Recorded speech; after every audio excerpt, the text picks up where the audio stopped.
예, 안녕하십니까? 만나서 반갑습니다. 예불문 수업 시간입니다. 우리 불자가 반드시 외워야 할 세 가지가 있다고 말씀드렸죠? 예불문, 천수경, 반야심경. 예불문, 천수경, 반야심경은 우리 한국의 불자라면, 우리 한국 불교 신자라면 반드시 외워야 할 세 가지. 예불문, 천수경, 반야심경이다. 근데 우리 불자들이 예불문, 천수경, 반야심경은 10년, 20년, 30년, 40년 달달 외우면서도 정작 무슨 뜻인지는 잘 모르는 것 같다라는 말씀 전해드렸죠.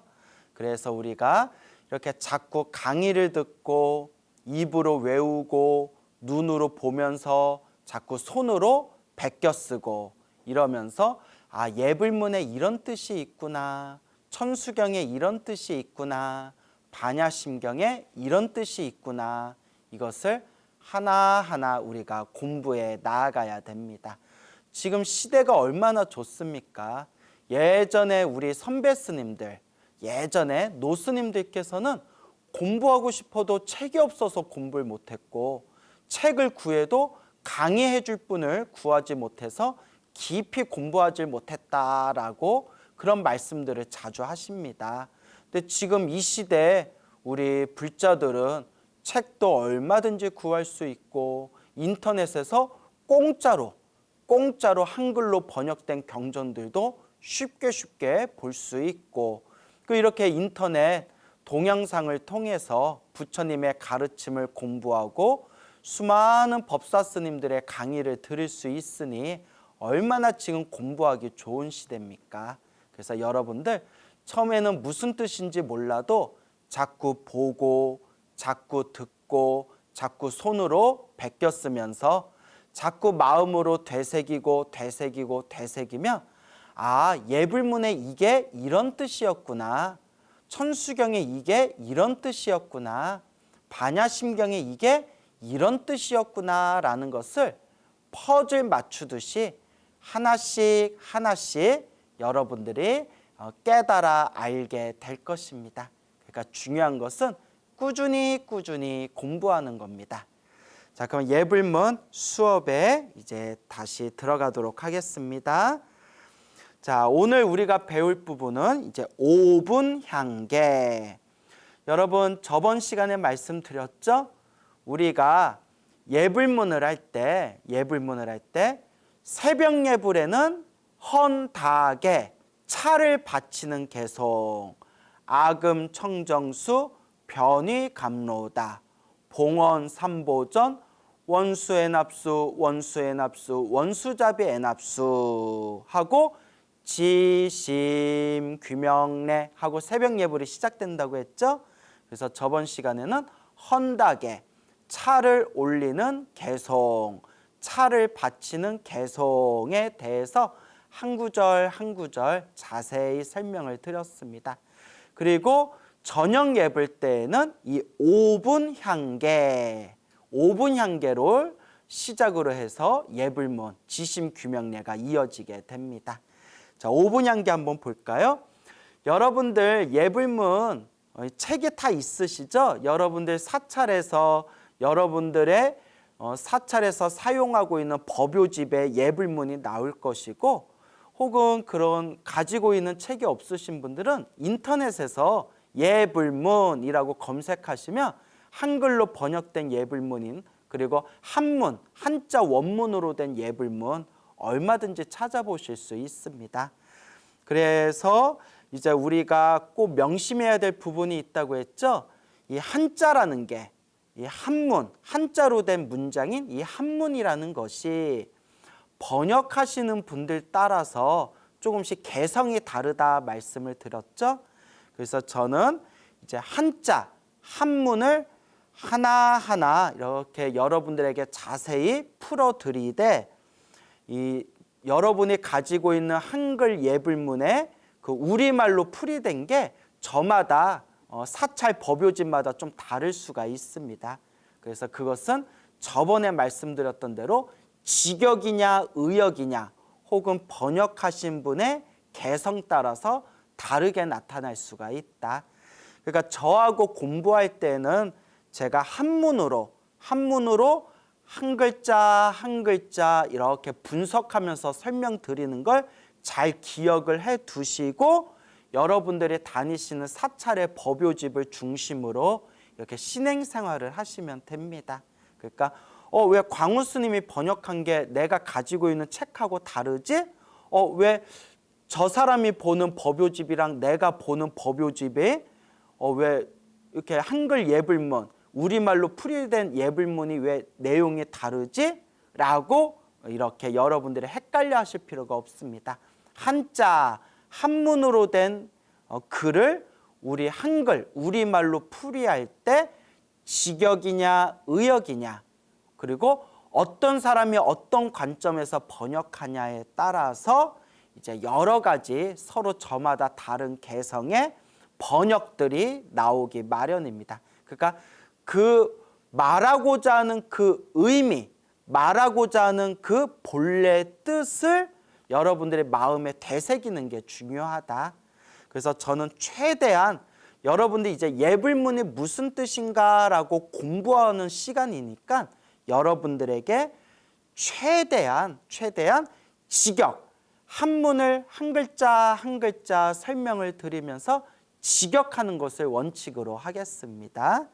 자, 그러면 5분 향계, 5분 향계.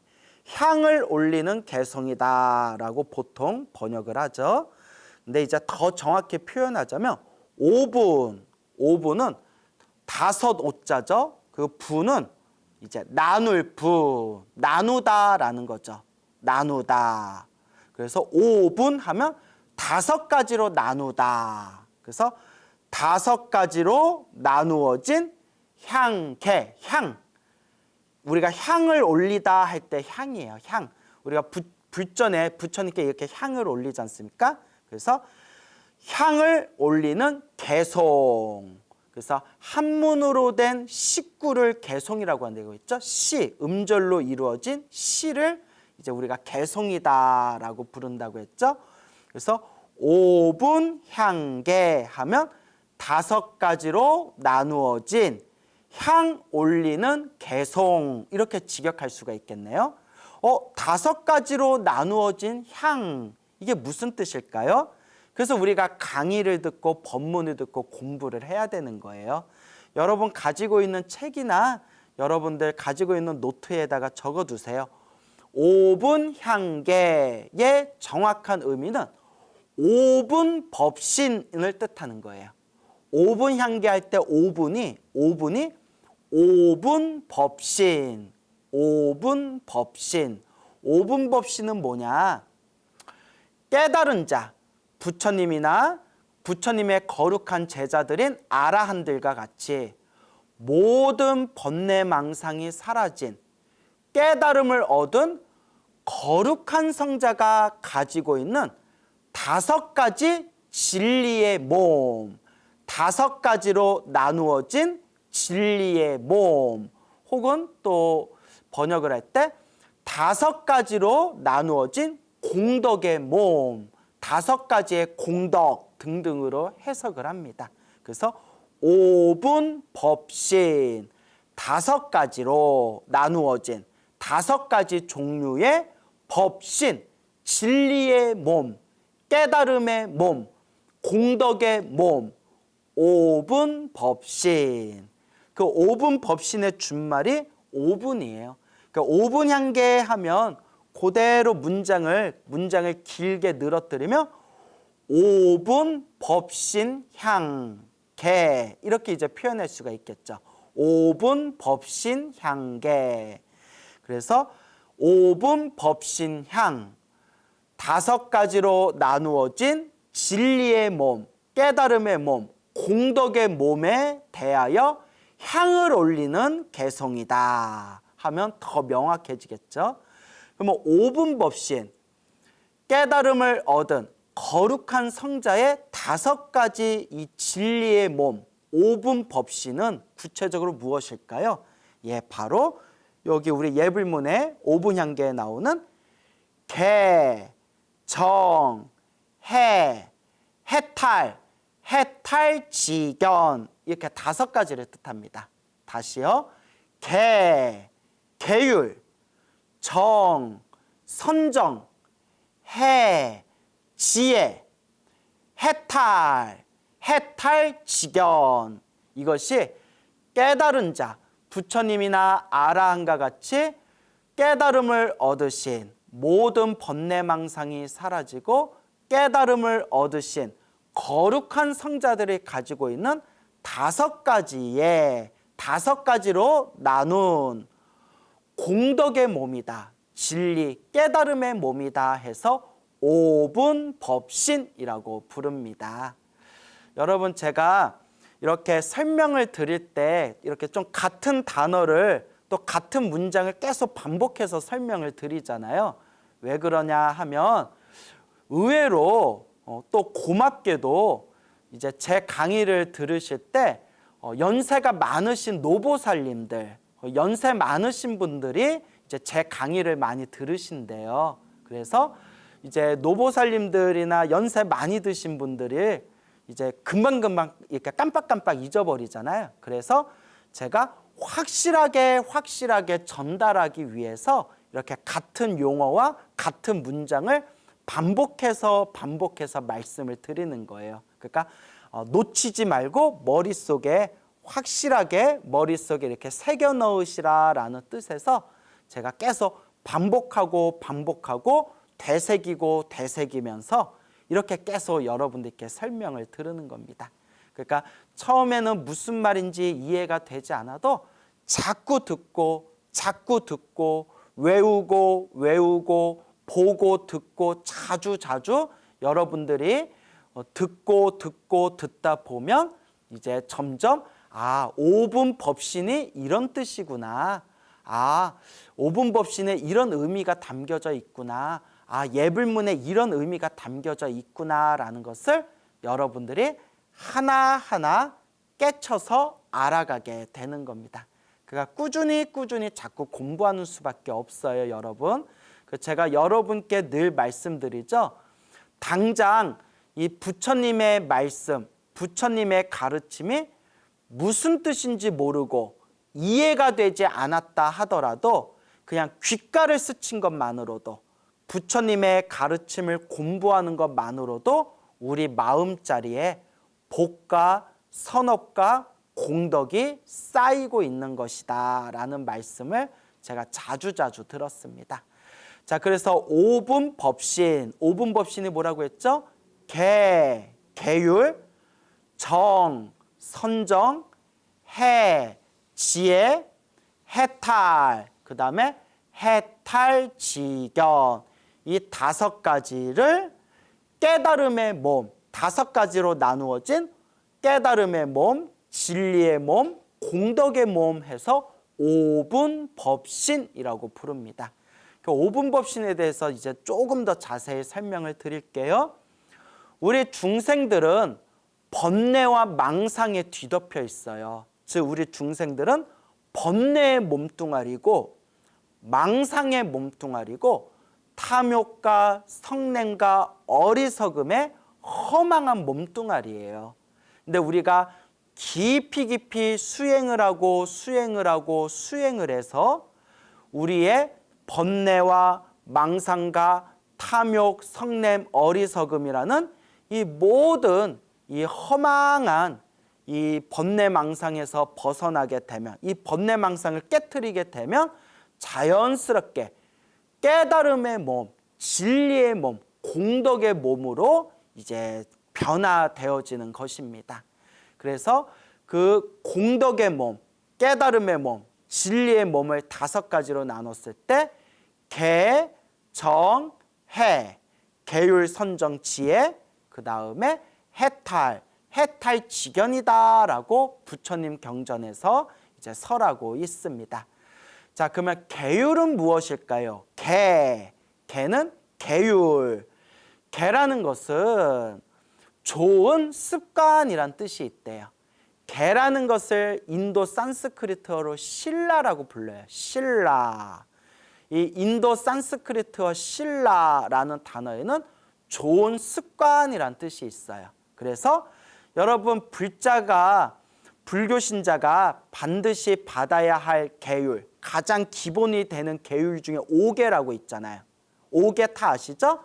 살생하지 말라, 도둑질하지 말라, 삿된 음행을 하지 말라, 그 다음에 거짓말, 허망한 말을 하지 말라, 그 다음에 마지막에 이제 술을 포함해서 정신을 흐리게 하는 것을 가까이 하지 말아라. 이게 불자가 지켜야 할 가장 기본적인 계율에서 5개라고 부르잖아요. 불자 5개. 살생하지 말라, 도둑질하지 말라, 삿된 음란한 짓을 하지 말아라, 거짓말하지 말아라, 술을 포함해서 정신을 흐리게 하는 것을 가까이 하지 말아라.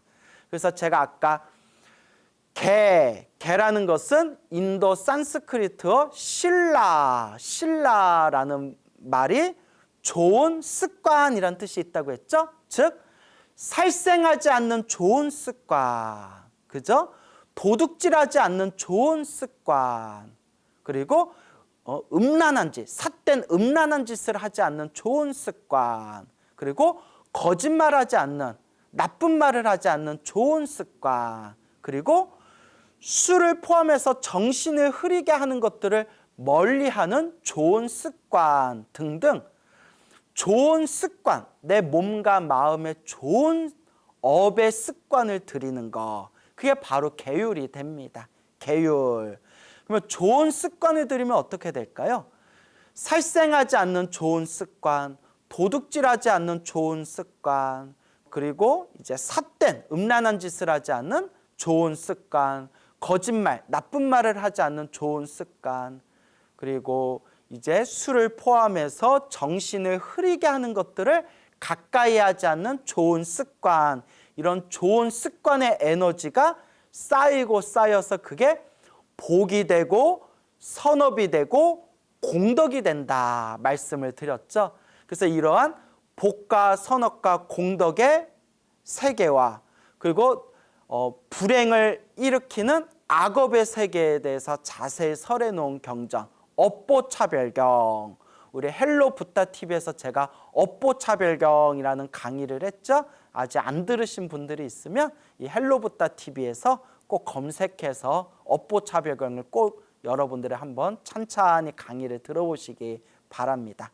그래서 이와 같이 좋은 습관을 들임으로써 복과 선업과 공덕이 쌓이게 되는 겁니다. 그래서 계율이라는 것은 복과 선업과 공덕을 쌓을 수 있는 좋은 습관, 몸과 마음의 좋은 습관, 더 정확히 표현하면 몸과 말과 생각의 좋은 습관들, 그게 바로 계율이 되는 겁니다. 그래서 계율.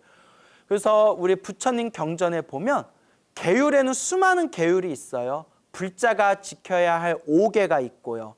또 우리가 천수경에 보면 십성계라고 나와요. 천수경에 보면 시박참회라고 해서 살생중재, 금일참회, 투도중재, 금일참회, 사음중재, 금일참회, 망어중재, 금일참회, 기여중재, 금일참회 뭐 해서 시박참회라고 나오죠. 그 시박참회 10가지 악한 짓을 참회하고 10가지 악한 짓을 하지 않는 그것을 십성계라고 불러요. 10가지 착한 게다. 십성계. 자, 그리고 그 외에도 뭐 십중대계 48경계 해가지고 보살계라는 게 있고 또 남자 비구 스님들이 지켜야 하는 250개, 여자 비구니 스님들이 지켜야 되는 348개 등등 수많은 계율들이 있어요. 뭐뭐하지 말아라, 뭐뭐하지 말아라, 뭐뭐하지 말아라 라는 이런 수많은 계율들이 있는데 그 수많은 계율들의 결국 한 가지 중요한 핵심은 몸을 조심하고 입을 조심하고 생각을 조심하라. 이게 모든 계율의 핵심이래요. 이제 경전에 보면 그런 내용이 나와요. 수많은 계율이 있지만 결국 몸을 조심하고 입, 말을 조심하고 생각을 조심하는 것.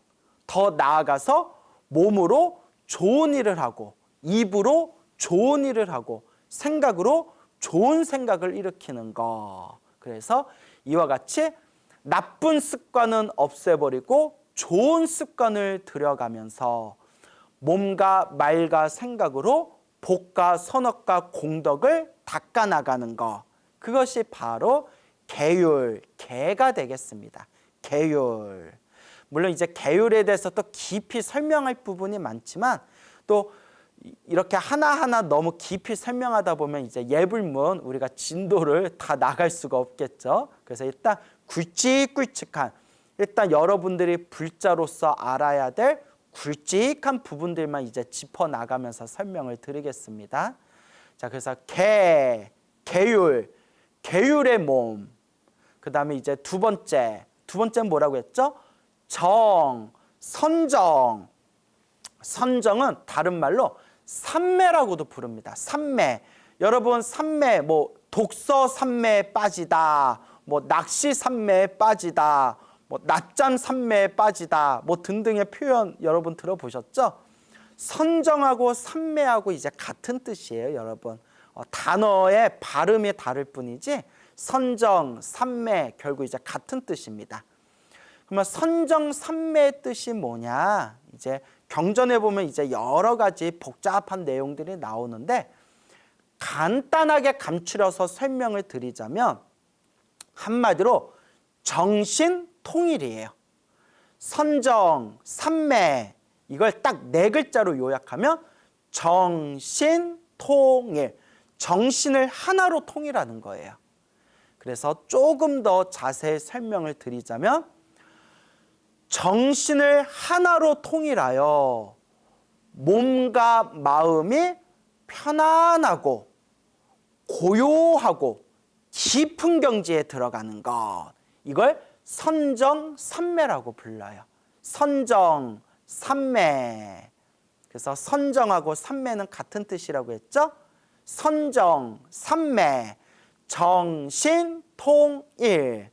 정신을 하나로 통일하여 몸과 마음이 편안하고 고요하고 깊은 경지에 들어가는 것. 그러니까 정신이 무언가 하나에 딱 몰입되는 것을 선정삼매라고 해요. 근데 이 선정삼매도 중생들마다 그리고 수행자들마다 수준이 다 다르대요. 그래서 선정삼매가 깊은 경지가 있고 얕은 경지가 있대요. 그래서 최고의 선정삼매의 경지에 들어가신 분은 역시 부처님이시겠죠. 그래서 여러분들도 선정삼매 비슷한 걸 체험하신 적이 있을 거예요. 예를 들어서 여러분들이 평상시에 이렇게 수학 문제를 풀었는데 한 10분 정도 15분 정도 수학 문제를 푼 것 같은데 시계를 봤더니 막 1시간이 지나 있다. 정신이 몰입된 상태예요. 또 여러분들이 재미난 이렇게 영화를 보다가 한 30분 지났나 하고 이렇게 시계를 봤더니 2시간이 지나 있다거나 혹은 막 무언가 이렇게 하나에 몰입을 해가지고 시간 가는 줄 모르고 시간이 휙 지나갔다거나 이런 거는 우리 중생들이 흔하게 체험할 수 있는 아주 낮은 수준, 아주 얕은 수준의 선정삼매예요. 선정삼매. 근데 여기서 우리가 마음을 바르게 세우고 올바른 지혜로서 부처님의 법을 닦으면서 올바른 방법으로 깊게 정신을 통일하면 아주 깊고 심오하고 고요하고 평온한 그런 정신 몰입 상태가 돼요. 그러한 정신의 깊은 몰입 상태가 바로 우리 불교에서 말하는 선정삼매가 되는 겁니다. 자, 그래서 우리 불자님들 중에서도 이런 선정삼매를 자기도 모르게 체험하시는 분들이 있어요. 예를 들어 스님 그냥 부처님 앞에서 나무아미타불 관세음보살 지장보살 이렇게 연불 하고 한 20-30분 지났나 하고 시계를 봤는데 2시간 3시간이 확 지나갔어요. 스님 법당에서 금강경 독송하다가 시계를 봤더니 저는 한 1시간 정도 금강경을 읽은 것 같은데 몇 시간이 훌떡 지나갔어요. 스님, 제가 밤에 잠이 안 와서 명상을 하는데 그날따라 컨디션이 좋아서 명상이 되게 잘 됐는데 시계를 봤더니 저는 그냥 몇 분 앉아 있는 것 같았는데 명상 상태로 몇 시간이 훅 지나갔어요. 이제 이런 것은 이제 우리가 부처님의 가르침을 닦으면서 올바른 방법으로 점점 선정의 상태, 삼매의 상태, 정신 몰입의 상태로 이제 들어가는 겁니다. 그래서 이것을 선정 혹은 삼매, 이게 그래서 선정의 몸이라고 부릅니다. 계율의 몸, 선정의 몸. 이제 선정이 무슨 뜻인지 알겠죠? 이제 경전에 보면 선정도 수준이 여러 가지가 있고 선정행, 삼매도 무슨 삼매, 무슨 삼매, 무슨 삼매, 무슨 삼매, 수많은 삼매가 있습니다. 그래서 능엄경에 보면 수능엄 삼매라고 나오고, 법화경에 보면 법화 삼매라고 나오고, 그리고 화엄경에 보면 사자분신 삼매라는 것도 있고 해인 삼매라는 것도 있고, 그런 수많은 삼매들이 펼쳐지게 됩니다. 그러니까 내가 얼만큼 정신을 통일하고 얼만큼 마음을 닦았냐에 따라서 들어갈 수 있는 선정, 삼매의 상태가 수없이 여러 가지 세계로 펼쳐지게 된다. 내가 닦은 만큼 들어가는 세계다. 이렇게 이해하시면 되겠네요. 자, 그 다음에 세 번째 뭐라고 했죠? 해, 지혜라고 했죠. 지혜. 지혜는 말 그대로 이제 불교에서 말하는 지혜를 반야라고 부릅니다. 반야. 그래서 이 반야, 이 지혜를 우리가 사전적으로 해석할 때 불교에서 말하는 지혜는 머리 똑똑하고 시험 공부 잘하고 수학 문제 잘 풀고 이걸 지혜로 보지 않습니다. 그거는 태어나고 죽고 태어나고 죽는 윤회, 생사윤회, 태어나고 죽고 태어나고 죽음을 반복하는 생사윤회 속에서 돌고 도는 그냥 지식의 세계일 뿐이지, 불교에서 말하는 지혜, 반야지혜, 불교에서 말하는 빠냐, 불교에서 말하는 지혜, 이 반야지혜의 사전적 의미는 모든 것을 있는 그대로 보는 지혜를 뜻합니다. 모든 것을 있는 그대로 바라보는 지혜. 이 우주의 법칙을, 이 세상의 이치를, 우주의 법칙, 세상의 이치, 모든 존재의 진실한 모습을 있는 그대로 꿰뚫어 보는 지혜. 그게 불교에서 말하는 반야지혜입니다. 반야지혜. 그러면 스님, 우리는 지금 모든 것을 있는 그대로 보고 있는 게 아닙니까? 예, 우리는 착각, 번뇌, 망상, 이 모든 거에 휩싸여서 우리 앞에 펼쳐진 모든 이 세상과 세계와 우주와 존재를 있는 그대로 바라보질 못하고 있습니다. 그래서 우리는 탐욕과 성냄과 어리석음이라는 번뇌 망상의 눈이 가리워져 있어서 모든 존재의 진실한 모습, 모든 존재의 실상을 있는 그대로 바라보질 못하고 있다. 하지만 우리가 깨달음을 얻어서, 완전한 깨달음을 얻어서 번뇌망상이 확 사라지고 탐욕과 성냄과 어리석음에서 완전히 자유로워진 그런 깨달음의 눈을 얻게 되면 비로소 우주의 법칙을, 이 모든 세상과 세계의 이치를, 모든 존재의 진실한 모습을 있는 그대로 바라볼 수 있는 그런 지혜의 깨달음을 얻게 된다. 그게 바로 반야지혜, 지혜가 되겠습니다.